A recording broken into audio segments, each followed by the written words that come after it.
welcome back. It is a beautiful Sunday afternoon. I'm going to start getting our garden ready to switch gears to fall. We're going to plant some turnips in this garden for the fall. And before we do that, we've got to get all these stakes up. And Michelle is back there picking the last of the peppers and anything else that is left behind to be harvested. But pretty much everything is done. The tomatoes are pretty much gone. Stick around for a little bit. We're going to get busy. So what we're going to do is pull out our handy dandy little pocket knife here and cut this twine. We don't want this twine to get in our tiller, because it's a pain in the butt sometimes to remove. So we're just going to cut the twine and get that out the way.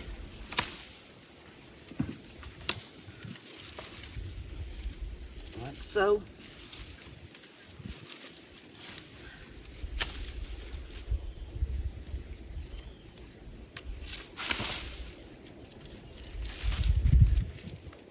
One more.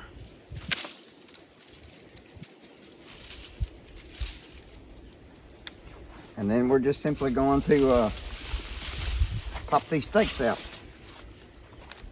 We'll pile these up in one place, save some of them for next year. Some of them are not going to be reusable. And get all these stakes down, and then we're going to be ready to get ready for fall. All right, so let's get the old girl ready to go to work. Check the oil.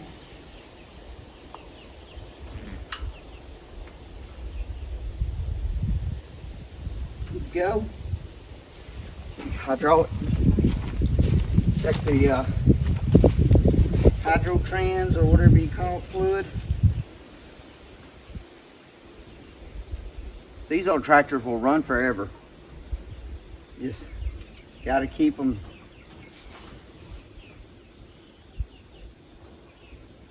full of fluid, and we need a little bit of fluid here.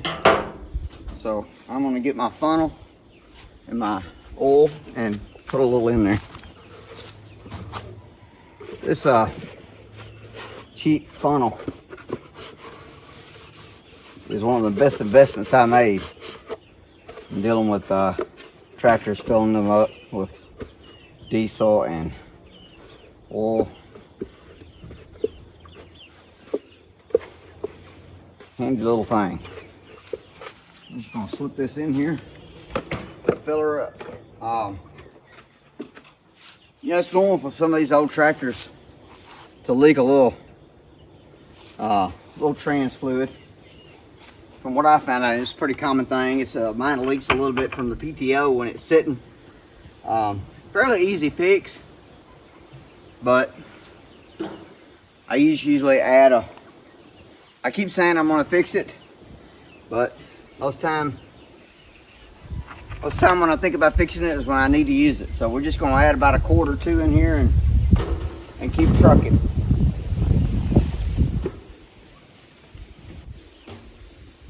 We're good. All right, so we got all the stakes up. Michelle is finishing up with those. We did break some stakes. I was not surprised, because some of these stakes I cut myself out of construction grade 2 before, so we got a season out of them.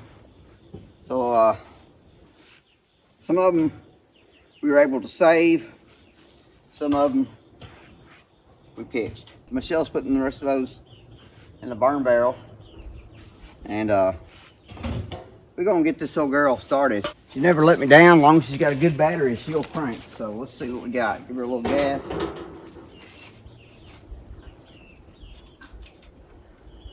The old Yamaha YM 2000, it has a compression release right here. So I'm pushing this lever down. Make sure I got it in neutral. The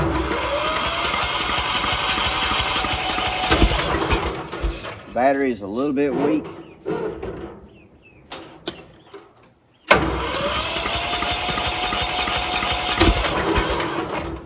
Yep, she may not turn over for it. Battery might be too weak.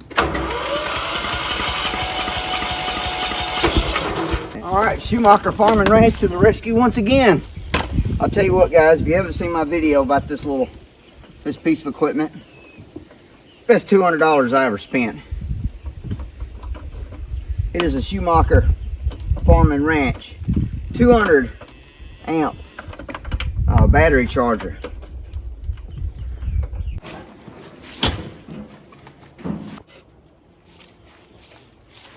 Set this dude for a start. Now she'll start.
So now we're going to unhook the bush hog and get the tiller hooked up and get busy. So first thing we're going to do is drop this bush hog. So I'm going to, I already got the top link unhooked. I'm going to unhook the PTO and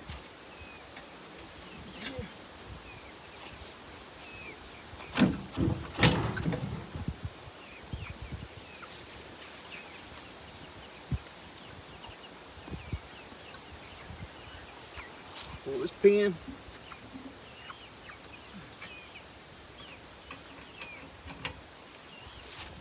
Alright,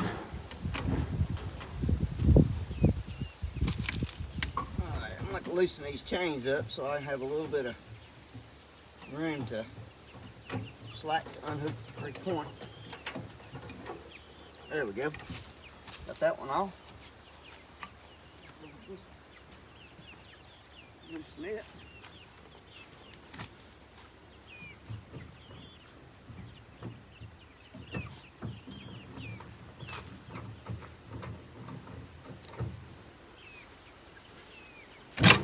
There we go. Bush hog's unhooked. So we're gonna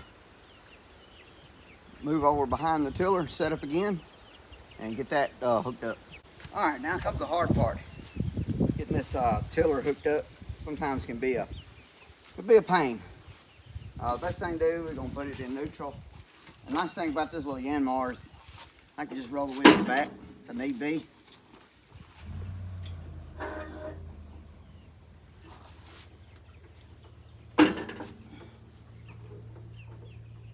All right, so I had to get Michelle to help me. This thing, sometimes you can hook it up by yourself, but sometimes it can be a bear to do by yourself. So I got Michelle to help me.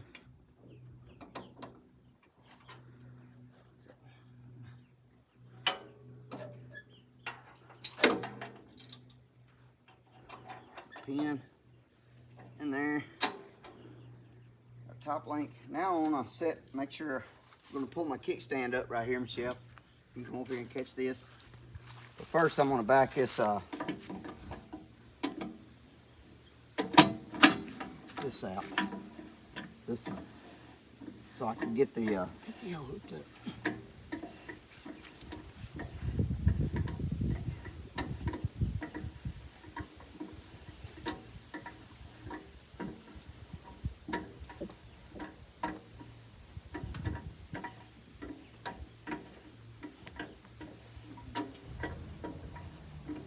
Alright, so I'm going to raise that back, that way I can get my PTO on. Always hook up your PTO with your tractor off.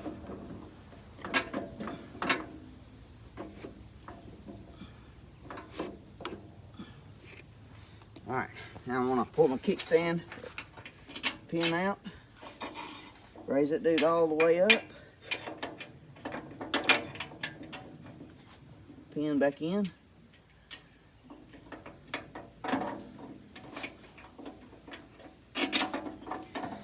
Now what I want to do is kind of level it. I want to bring these back down, bring the top link back down so that it's kind of sitting level on the runners.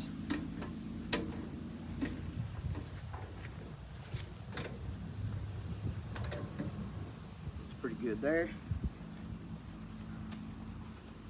Kind of use my foot as a guide. Then I come over here.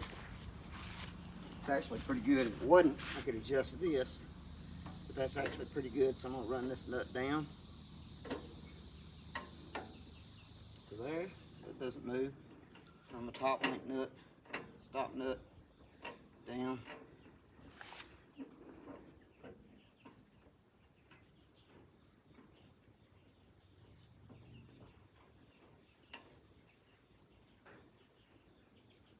Tighten up my tighten back up my sway chains.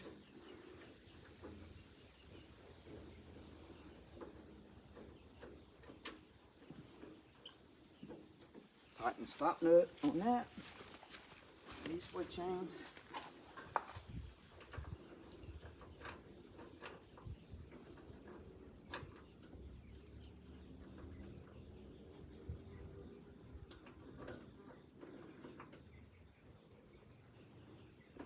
All right, now we're ready to get over there and do some tilling.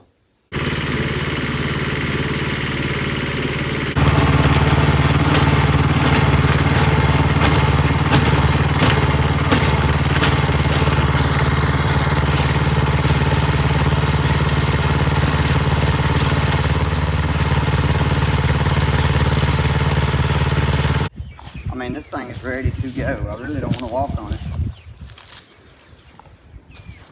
This is the kind of results you can get. I mean, it makes a beautiful bed. That's the thing about this, the 3-point tiller. It makes a beautiful bed. We're ready to plant some greens. We're gonna get some of these. We're gonna get some of these tomato plants out that didn't get churned in, and get some lime down and get some greens planted. Some of you out there probably noticed when you saw me bush hogging something I didn't realize until I didn't have my top link hooked up when I was bush hogging. I don't know if anybody noticed that. Lucky I didn't tear anything up. So it goes to show you got to be careful. Thank you so much, guys, for watching. Thank you so much for spending part of your day with us. If we've earned it, give us a like. Subscribe, it's absolutely free, and you'll get notified when we have videos that come out. I'll see you next time.